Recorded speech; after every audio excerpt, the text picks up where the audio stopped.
Alrighty, welcome back. This is episode 21 of the Unlimited Range podcast. I'm Jack Engelman, and this is my dad, Dean. And how are you today? I'm doing great, Jack. It's a great week. It is a great week. Can't believe we're already on episode 21 here. That's pretty crazy. 21, and I'm going to have a 21 inspired trivia question. Okay. Been looking for Trivia one that I question. could pin a number to, and this one feels like the one. So, Yeah, this is a little bit of a herky jerky intro because I guess we should dive right into our first thing. We address some criticism we've got. I guess you're doing something right if you got haters. Does that sound about right? yeah, I don't think it's hate. I don't think it's hated. Like feedback, it's a gift, Jack. I mean, it's you take it.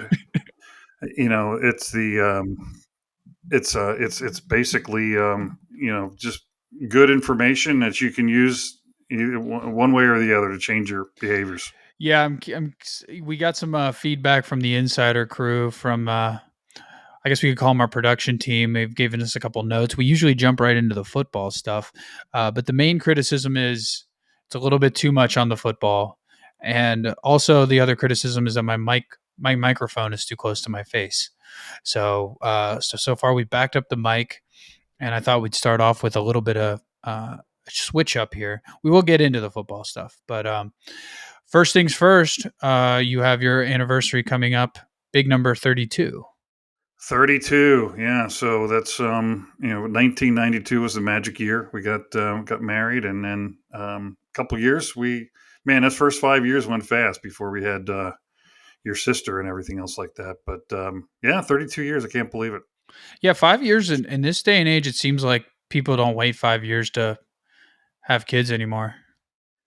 Well, Seems like we actually weren't like consciously trying to wait. It wasn't a conscious decision. We had a little bit of challenge to conceive or to stay pregnant, I guess. So we had a couple different things going on. So it wasn't like we were purposely waiting, but yeah, actually, I think my mom was like 30 when she had me, so it kind of followed the same kind of path. We had Maggie at 30, and then you 31, and then I think I was 33 when we had Jared. 34, I guess 34. do you find it interesting? Do you as a I find it interesting now because I hear people in my age range say this and stuff. When you are like watching your kids be almost the same age as you were when you're like started to get married and have a family and stuff, is that kind of weird? Yeah, it is a little bit. I just I don't think I think when you're young like you and you think that I'm really old, and I'm not. Like, I'm old, but I'm not really old. Remember You when I haven't hit was like 60 your yet? age? Is that old?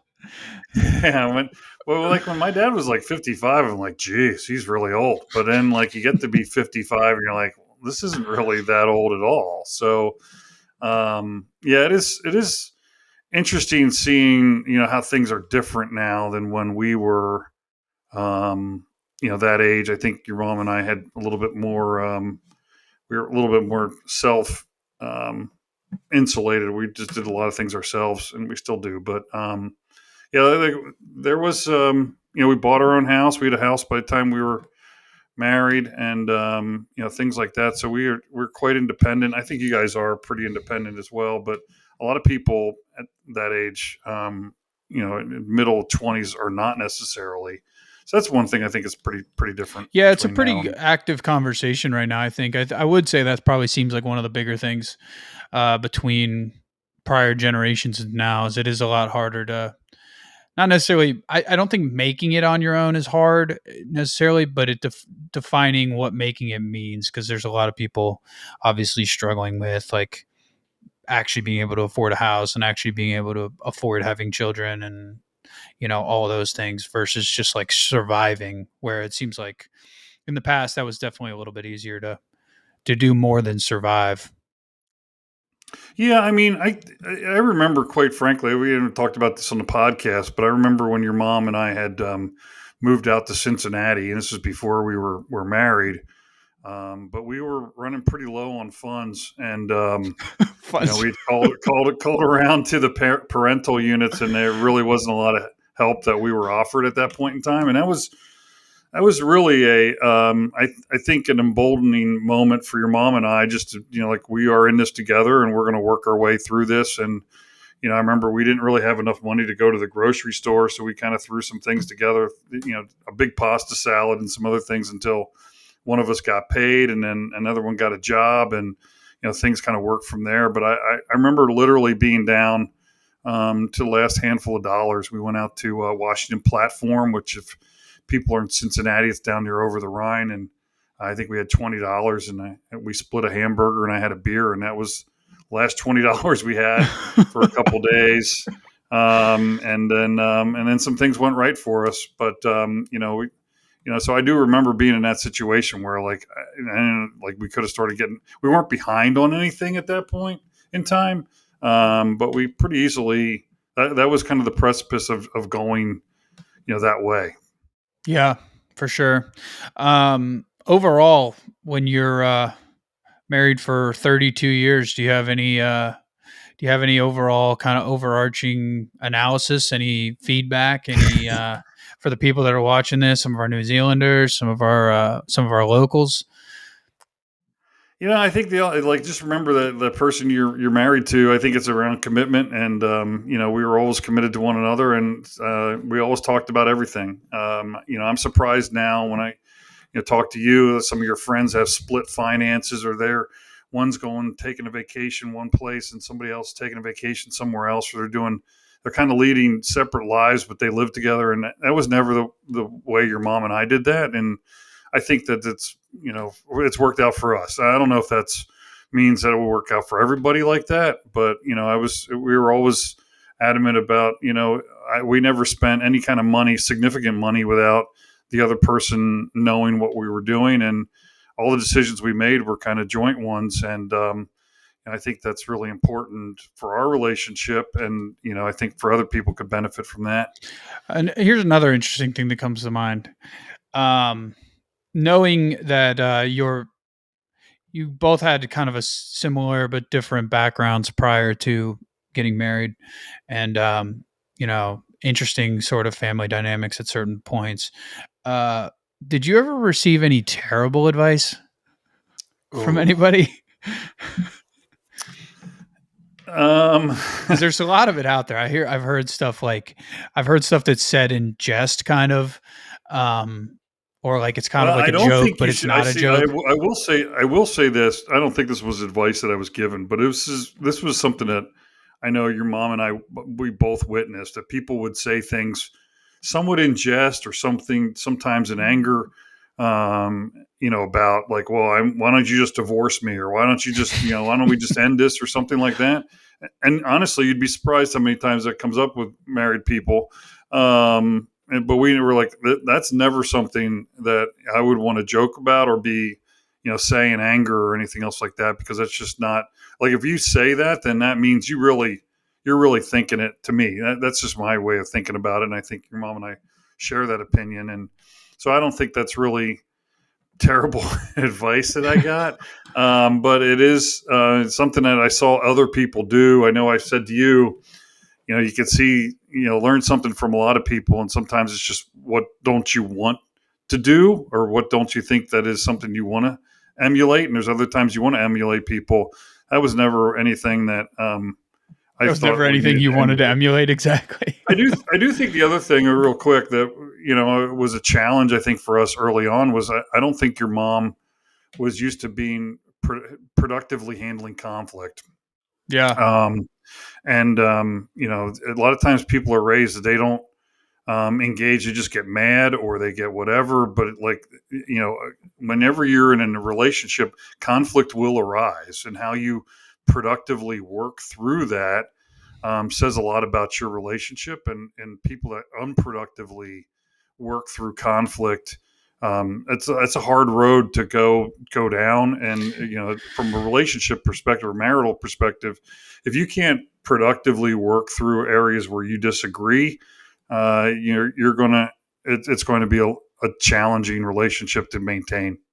Yeah. Would you say, I mean, I think, because I'm not an expert on it. I guess nobody ever really ever is an expert on relationships, you just figure them out. But um, I mean, somebody that's not married or whatever. I do think one thing that I see um, in the current iteration of relationships is what you just said versus what maybe was more present in the past. Is I think there's a really toxic approach to conflict now, um, whereas just framing it as bad, or if you are with somebody you disagree with or argue with or whatever, as long as it you know that's like a negative thing. And I think that's one of the biggest misconceptions that's really hurting a lot of young people, because I've had a lot of friends or people I know that are in and out of relationships and they never seem to really last longer than a couple months or whatever. And it seems to always be that,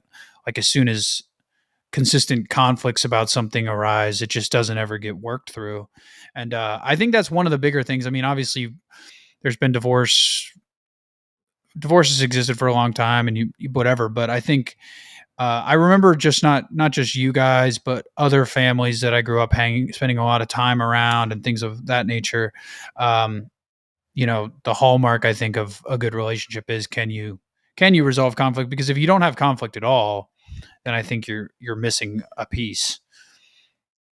Well, to put two people together and not expect them to have any kind of conflict is unreasonable, right? And also the other thing is you want somebody that is different than you. Otherwise, it could be a pretty boring relationship as well, I think. And so, so inevitably you're going to get to places where you don't agree, and then how do you work through that? And I do think, 30 years ago was different in our country versus now. I think a lot of times people, if you don't agree with somebody, you just don't talk about it. Well, And your insulation comment, I think, hits it on the head. I think I've talked to people about that recently, the last couple of years. I think, like, the social media effect, that the internet effect, all of that has been more exacerbated than people give it credit for. You're just exposed to so much, and a lot of it's subliminal. A lot of it is stuff you don't really realize is seeping in at the time.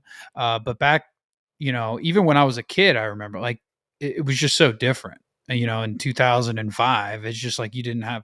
I remember mom's first phone. I remember when she first got a cell phone, and it was like it was like paper text, and it was that little, like, little Nokia yeah, brick thing. And it's like you just didn't have people with access to you at all times. You didn't just have the internet everywhere you went. Um, so your world was kind of your world, and now you're exposed to the entire world at all times. So it just kind of fills you up. It's almost unavoidable unless you stay away. yeah. So I mean, I think those are some of the things that if I'm talking to somebody that's getting married, I don't think you necessarily want to go in. You want to explore a lot of topics. Your mom and I went on a lot of road trips. We talked about a lot of things. We didn't always agree on them, but we got to a place where we felt like we were, pretty well centered on, a lot of the things that we were both interested in. And that was incredibly important that you can go back to that as as a keystone or, a centering point. But you're going to run into places where you disagree and you have to work through that.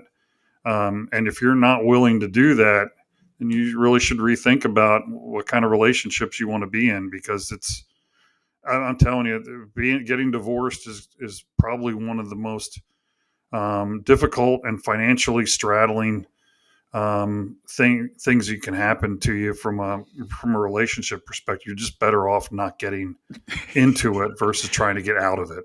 Exactly. And if you can't get out of it, get into it, right? Yeah, I mean, you should. so shout out to mom, 32nd anniversary. We gave her some more of I hope what she's looking for, as opposed to the football talk.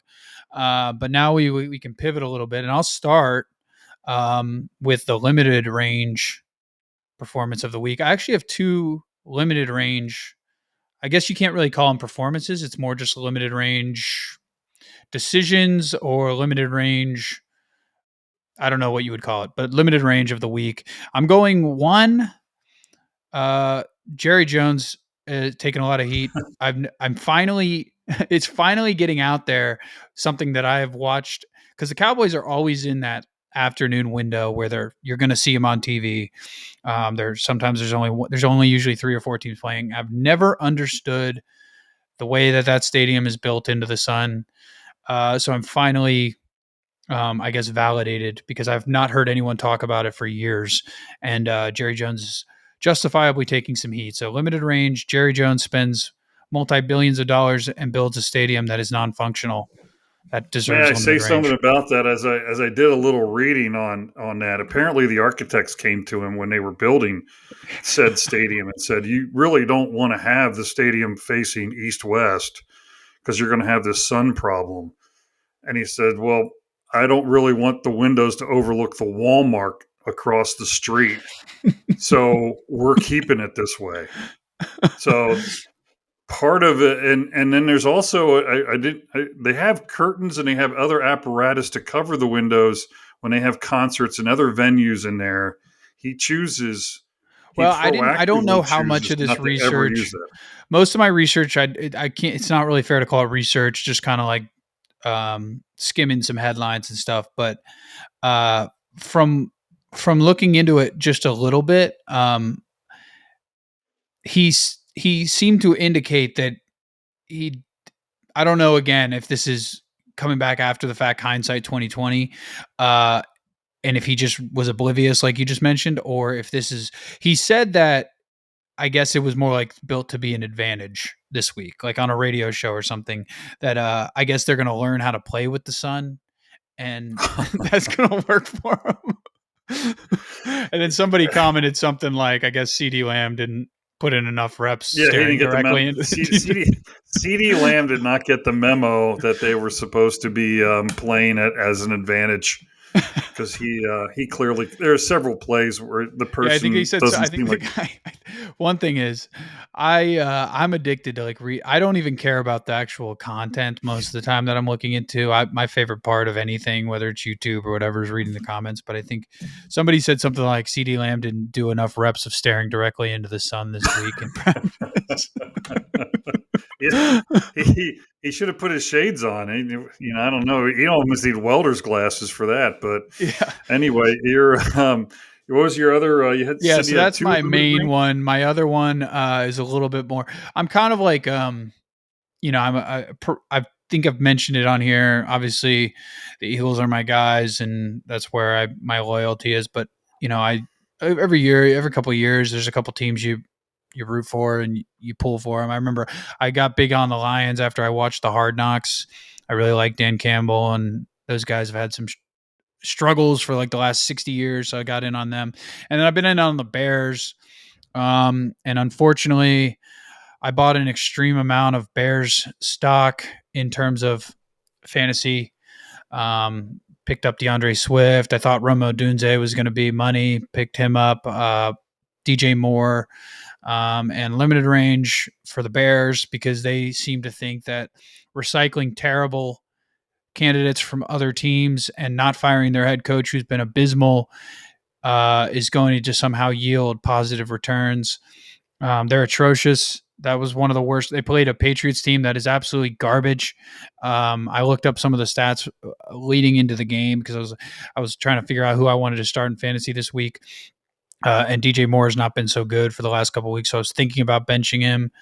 And but I was like, oh no, they'll absolutely clean up on the Patriots, who can't rush the passer, can't stop the pass, don't have an offense, whatever, so on and so forth.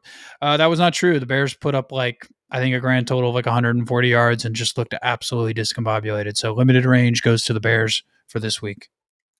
Yeah, my limited range goes to Bobby Slowick, who's the offensive coordinator for the Houston Texans. I've never seen anything. It was almost the direct inverse of Kyle Shanahan in that Super Bowl when the Falcons were up 28-3. Somehow Bobby Slowick just thought if you just run Joe Mixon into the pile enough times, that eventually he was going to come out. So what he was 25 rushes for 40 yards, I think, at one point, and they managed to take a 16-point halftime lead Dwindle and it screw it down. away.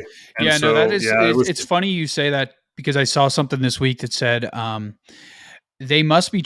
I think he is trying to do like an outside of the box thing because I saw a thing that they blow out the rest of the league by an extremely wide margin in the advanced analytics of running the ball in passing situations, like second and long, third and long.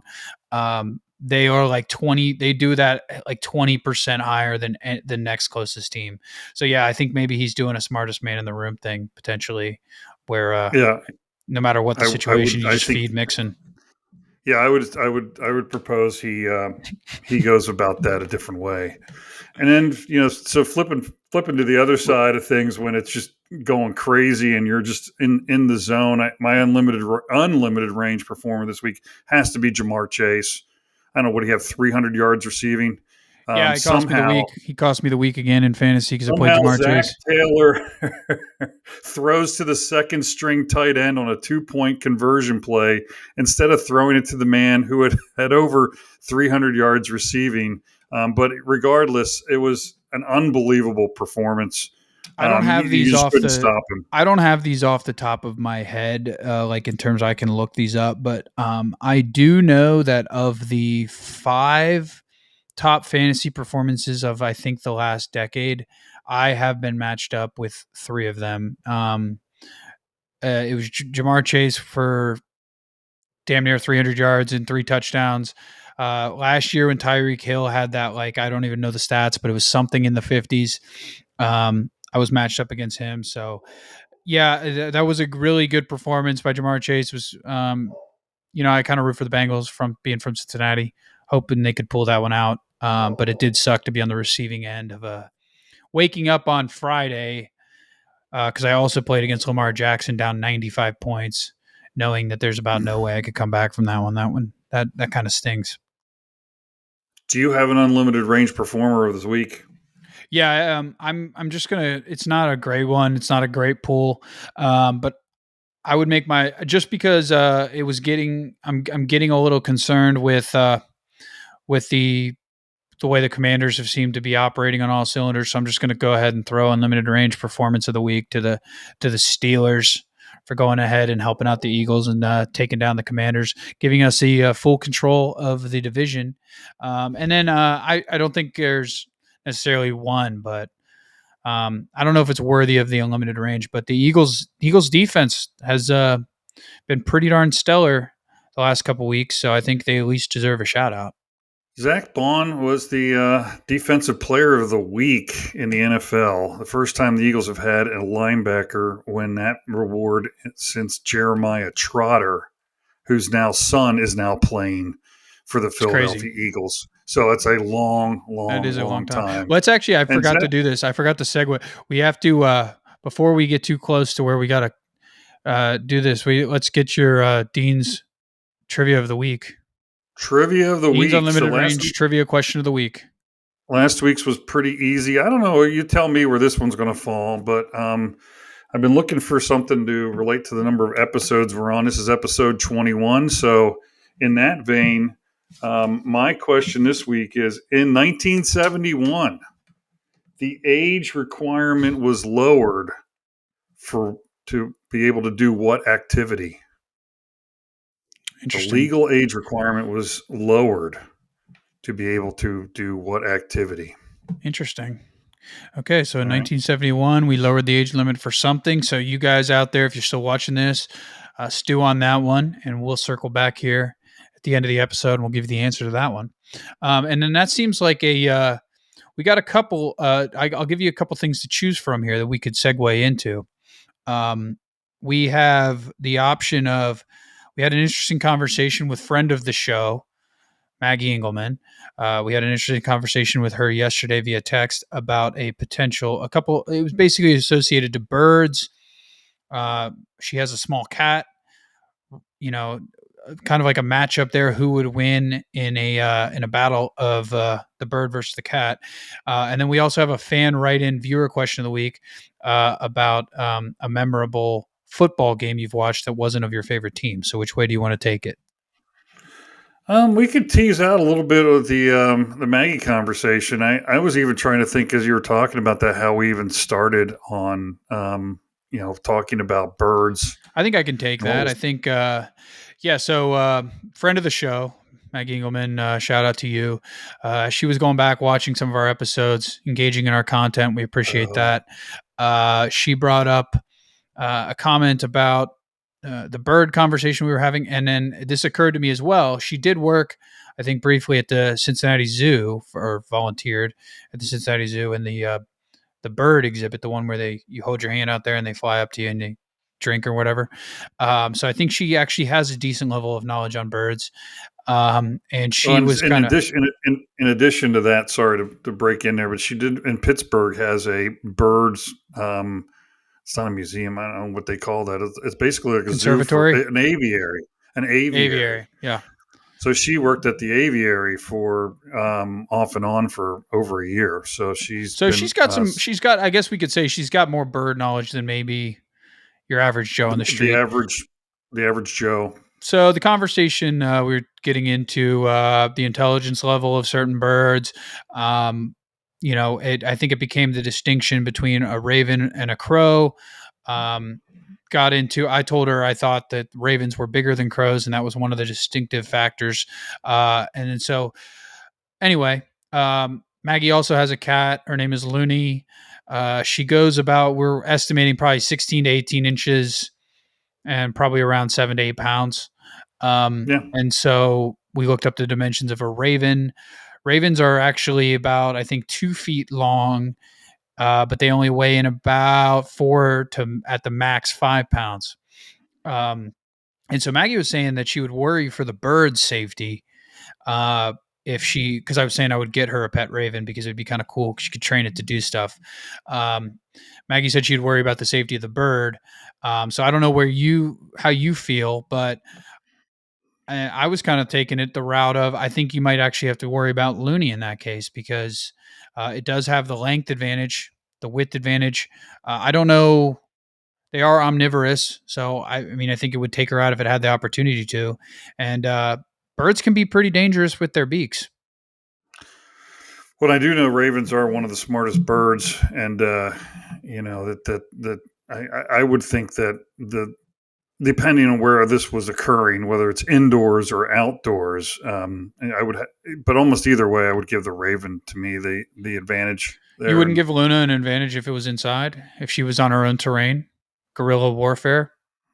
yeah, I don't know. She'd have to try to kind of knock it out of the air or something. I would think if depending Well, on how because you much brought up room a there good was. point. It's hard to you brought up a good point in that conversation.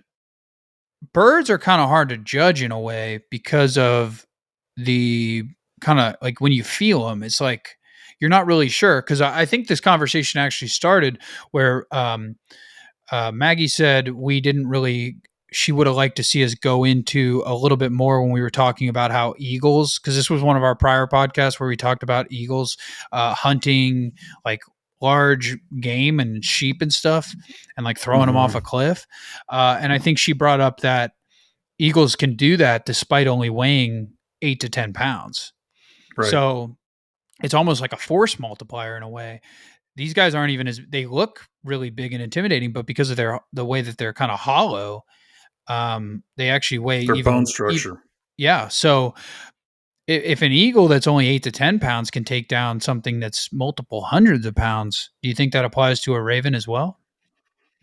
I would think so. It's funny when we were in out in Utah. We were at Arches National Park, and when you're going in there, they tell you that you should not leave your car open or windows open or anything else like that because the ravens that are around in that area will go in and can open up your backpack if they find it, and they can rifle through all the stuff that with a large degree of ability.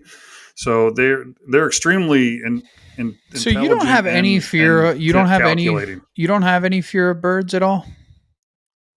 No, no. I mean, I know Dewey does. There's a couple birds around here that kind of swoop. And actually, Laszlo, the neighbor dog, who's a Pyrenees, who goes, I don't know, 130 pounds or something like that. It seems like he weighs. There's a couple of those birds that taunt him all the time. So, you know, I think for animals it's different, but for me as a person, I did think that it would be fun if we got a notorious friend of the family, Beth, um, from the British folks. She's English. She has a yeah the English folks. She has a big fear of birds. As I know you've got some fear of birds, and Maggie's got a lot of knowledge. I thought maybe I'd love us to tease out an episode of the podcast where maybe get a couple of people on here to talk about their fear of birds. Could be Yeah, this would be a pretty good. great time for anybody who watches our show. I mean, I don't know if some of you people probably just stumble on this show and say, "What the hell is this?" And then flip right off. But if you do actually tune in, leave a comment if you'd like to see us have a guest spot on the show, because we got a couple interesting people we could bring on. We got some people that are essentially begging to be on the show, um, who are friends of the show, and we would be happy to bring them on if we thought there would be some interest in that.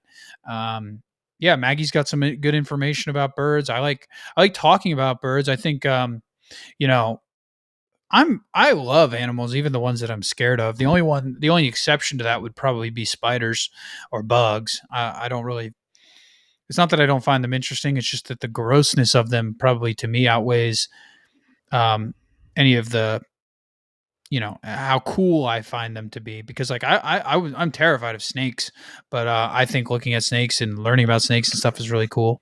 Well, I But think for me on that, if they've got bigger teeth than I have, or they're venomous, I think that's where I start to get a little bit concerned about my safety, and fear might creep in.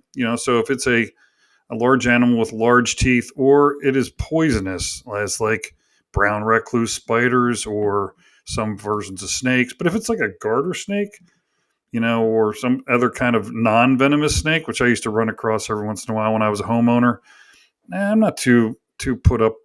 They're usually more scared of me than I am of them. But yeah, I just don't buy. I don't. When here's my thing. I don't characterize my feeling as fear. I characterize it more as like I feel like we've kind of lost the respect factor there on some of these different animals. That they are wild animals.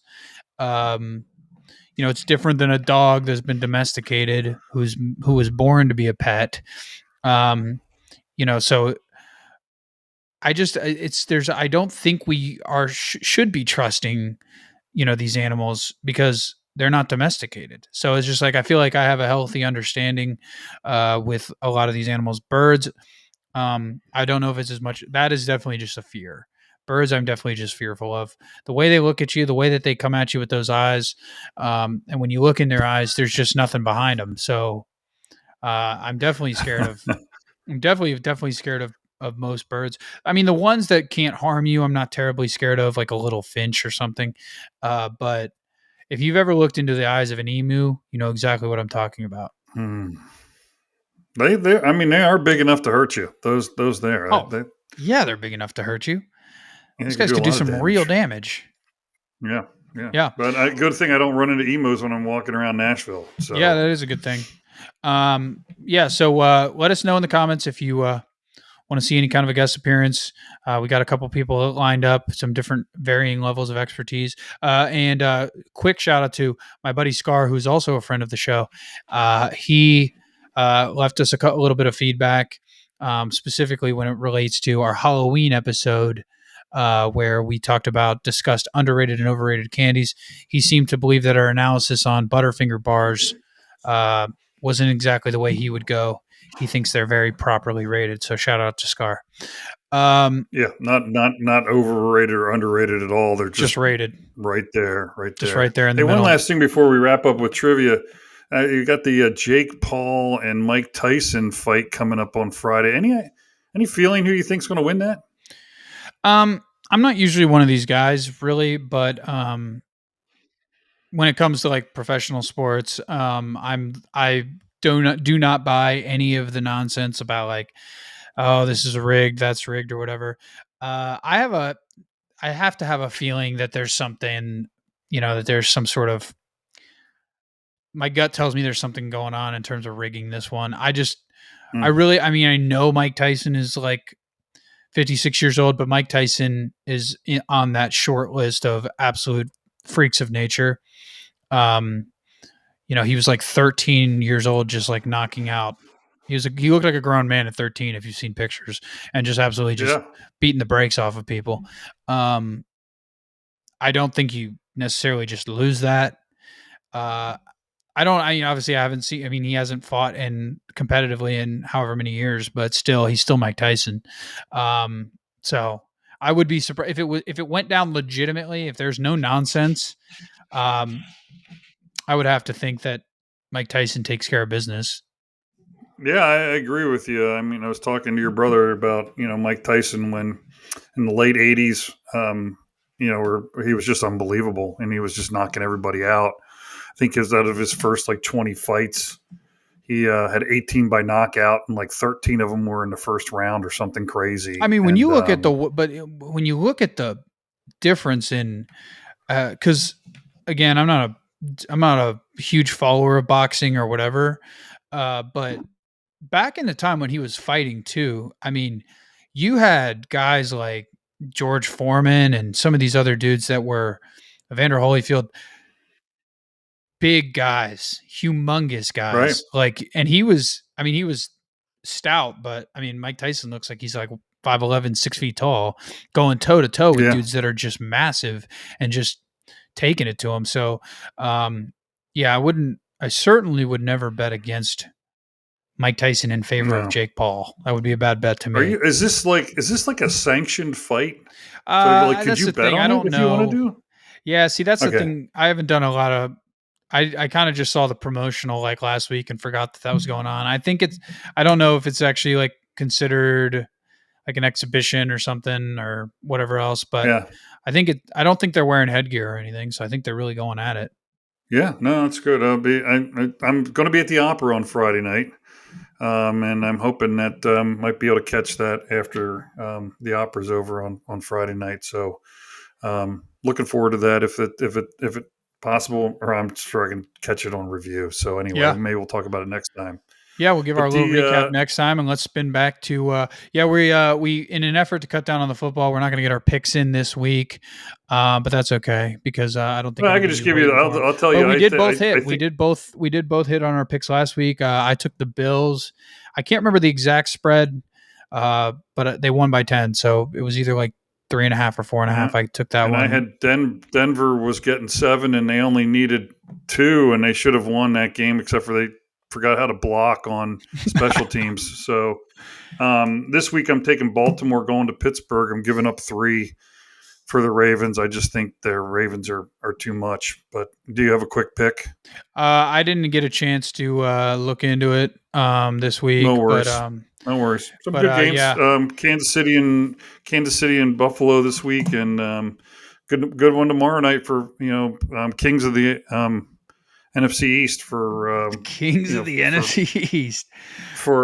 week 10. Well, it's going to come down to those two because clearly the Cowboys and Giants aren't going anywhere. But anyway, Yeah. trivia question this week. In 1971, it was actually a constitutional amendment lowered the age to do what? Hmm.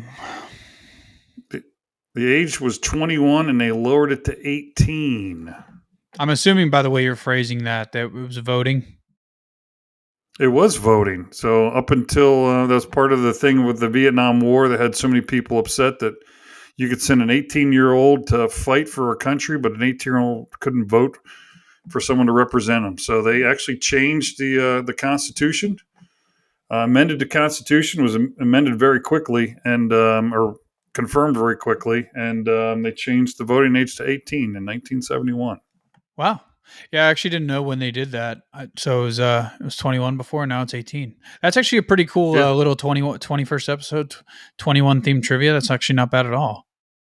yeah. So I don't think it was too terribly difficult, but Well, you kind I of showed your appreciate hand a everyone little for bit playing when you along. said constitutional because I don't think things. I was kind of thinking maybe they changed the drinking age, maybe they changed, um, maybe they They actually changed. went the other way with the drinking age. So like when I think people that are just a little bit older than me, the drinking age in a number of states was 18.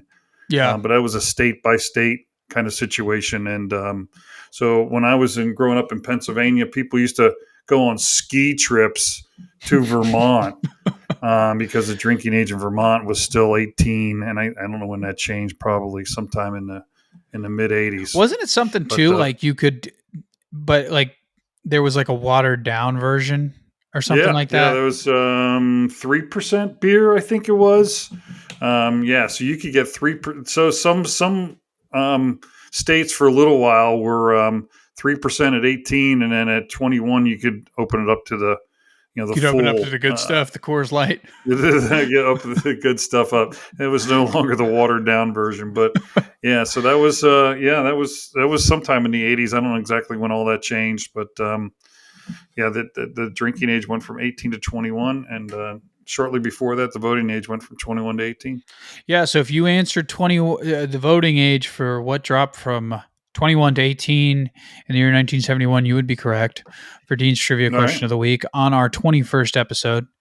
And yeah, so I think we covered some good stuff. I'm gonna lock in a quick pick here to round it out. I think I'm just gonna go ahead and I haven't done it in a couple weeks. I think I'm just gonna take a swing here. I'm just going to take the Eagles. -3 is where I have them against the Commanders. I'm just going to bet purely on momentum and purely on what I hope is going to happen rather than what I think might happen. All right. All right. That's great. I appreciate it. This is a great episode. I Yeah. love to talk. Yeah. You got anything else before we round it out for him? Nope. Just call your mom tomorrow. Wish her a happy anniversary. Yeah, and leave comments, guys. If you're watching this and you made it all the way through, feel free to leave a comment. We take the criticism, like we talked about earlier in the episode. If you got anything you want us to talk about or any feedback overall, and you're watching this, feel free to drop it in the comment section, and we will take a look. We're not over flooded with comments at this point, so if you do drop one, we probably will see it. And thanks again to our New Zealanders, our Eastern Europeans, our British people, everybody from all over the globe who's checking in. And we will get back with you next week.